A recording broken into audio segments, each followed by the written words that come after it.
ยินดีต้อนรับท่านคณะกรรมการ นิเทศ กำกับ ติดตาม และพัฒนาคุณภาพการศึกษา ภาคเรียนที่ 1 ปีการศึกษา 2569 โรงเรียนบ้านวังบง สังกัดสำนักงานเขตพื้นที่การศึกษา ประถมศึกษา สกลนครเขต 3 โดยโรงเรียนบ้านวังบง ตั้งอยู่หมู่ที่ 12 ตำบลวานอนนิวาส อำเภอวานอนนิวาส จังหวัดสกลนคร เป็นโรงเรียนขยายโอกาสทางการศึกษา โดยจัดการเรียนการสอนตั้งแต่ระดับชั้นอนุบาล 2 จนถึงระดับชั้นมัธยมศึกษาปีที่ 3 โดยมีผู้นำที่ก้าวล้ำในการพัฒนา นั่นก็คือ นายกิตติชัยสมบัติดี ผู้อำนวยการโรงเรียนบ้านวังบง และนายอัครพล พรหมสาขา ณ สกลนคร รองผู้อำนวยการโรงเรียนบ้านวังบง โดยโรงเรียนบ้านวังบง ประกอบไปด้วยข้าราชการครูและบุคลากรทางการศึกษาจำนวน 22 คน และมีนักเรียนทั้งหมด 250 คน ความพร้อมและความปลอดภัยของสถานศึกษา 1. โรงเรียนบ้านวังบง มีการสำรวจ ปรับปรุง ซ่อมแซม อาคาร ห้องเรียน ห้องสมุด ห้องพยาบาล และห้องปฏิบัติการ รวมถึงประตู สนามเด็กเล่น สนามกีฬา และรั้วโรงเรียน ให้มีความแข็งแรงและปลอดภัยอยู่ตลอดเวลา เพื่อเป็นการเอื้ออำนวย ส่งเสริม และพัฒนาในการจัดการเรียนการสอนให้มีประสิทธิภาพสูงสุด 2. โรงเรียนบ้านวังบง มีการสำรวจและซ่อมบำรุงระบบไฟฟ้า ระบบประปา ให้มีความพร้อมใช้งานอยู่ตลอดเวลา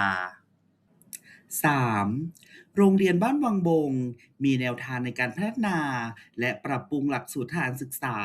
ให้สอดคล้องกับบริบทในพื้นที่ และนโยบายการจัดการเรียนรู้ในศตวรรษที่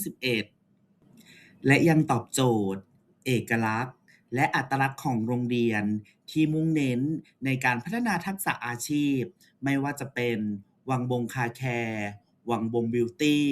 และสวนเกษตร เพื่อพัฒนาทักษะการเรียนรู้และสร้างรายได้ระหว่างเรียนให้กับนักเรียนอีกด้วยครับ 4. โรงเรียนบ้านวังบง มีการจัดอบรม สัมมนา ค่ายวิชาการ เกมการศึกษา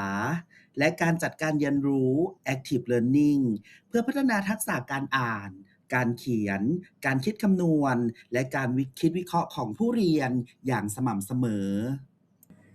5. โรงเรียนบ้านวังบง มีการจัดกิจกรรมต่างๆ รวมถึงมีการเสริมทักษะและพัฒนากระบวนการจัดการเรียนรู้ ภูมิศาสตร์ ประวัติศาสตร์ หน้าที่พลเมือง ศีลธรรม และประชาธิปไตยอย่างเต็มที่ 6. โรงเรียนบ้านวังบง มีการส่งเสริมการใช้สื่อ เทคโนโลยี และนวัตกรรมในการจัดการเรียนรู้ให้เกิดประสิทธิภาพสูงสุดต่อผู้เรียน 7. โรงเรียนบ้านวังบง มีการวางแผนและได้นำผลการทดสอบแห่งชาติ ไม่ว่าจะเป็น O-NET NT RT และ PISA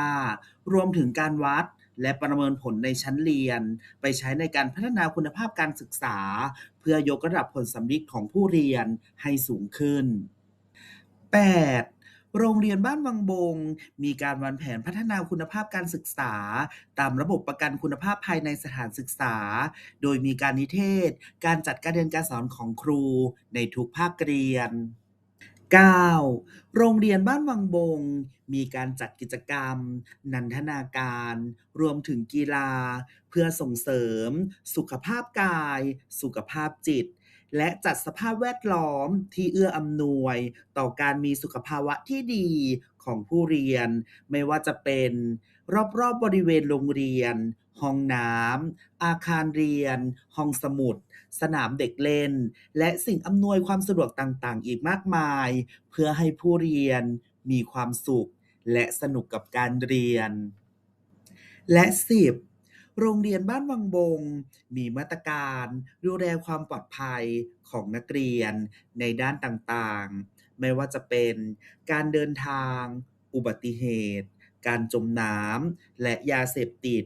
รวมถึงมีการซักซ้อมแผนเผชิญเหตุ เพื่อให้นักเรียนรู้ทัน เข้าใจ และตระหนักถึงความปลอดภัยในทุกเวลา โรงเรียนบ้านวังบงเชื่อมั่นเสมอว่าการเริ่มต้นภาคเรียนใหม่เปรียบเสมือนการเปิดประตูสู่โอกาสใหม่ๆในการพัฒนาผู้เรียน แน่นอนว่าความท้าทายในห้องเรียนย่อมเกิดขึ้นเสมอ แต่ด้วยความมุ่งมั่น ศักยภาพ และหัวใจของความเป็นครู เราพร้อมที่จะสนับสนุนทุกย่างก้าวเพื่อความสำเร็จของนักเรียนไปด้วยกัน